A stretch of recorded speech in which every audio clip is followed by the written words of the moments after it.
Guerre en Ukraine, jour 134, bombardement intense dans l'Est, la Russie défie l'Occident.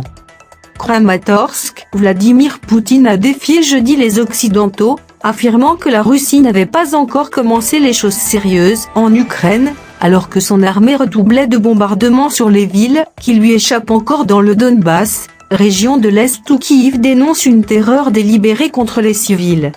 Bonjour et bienvenue sur la chaîne S Magazine TV. Pour ceux qui ne sont pas encore abonnés, cliquez sur le bouton et activez la clochette pour ne rien manquer de notre prochaine vidéo.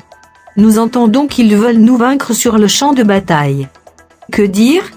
Qu'ils essaient. A lancé Monsieur Poutine, s'adressant aux Américains et Européens qui ont accéléré les livraisons d'armes lourdes à l'Ukraine pour l'aider à faire face à la guerre lancée le 24 février par le maître du Kremlin.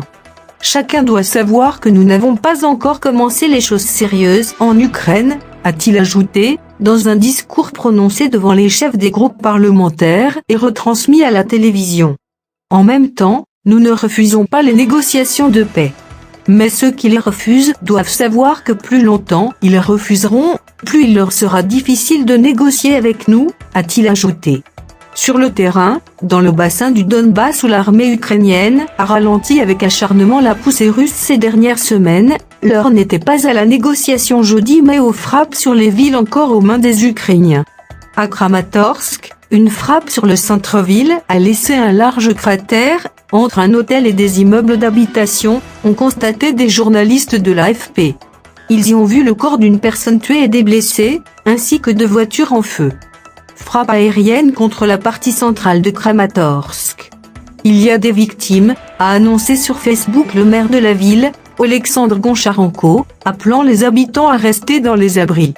Cette attaque délibérée contre les civils a fait un mort et 6 blessés, a déclaré sur Telegram le gouverneur régional Pavlo Kyrylenko, précisant que ces chiffres étaient provisoires et que 6 immeubles avaient été touchés. Je demande à tout le monde, évacuer, a-t-il ajouté.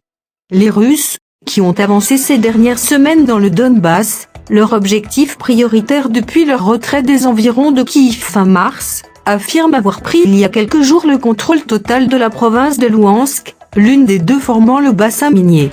Les Russes ne sont toujours pas parvenus aux limites de la région, a démenti jeudi le gouverneur de la province, Sergueï Gaïdaï, les accusant d'enrôler de force des habitants des villes de Sievierodonetsk et Lysychansk d'où l'armée ukrainienne s'est retirée récemment.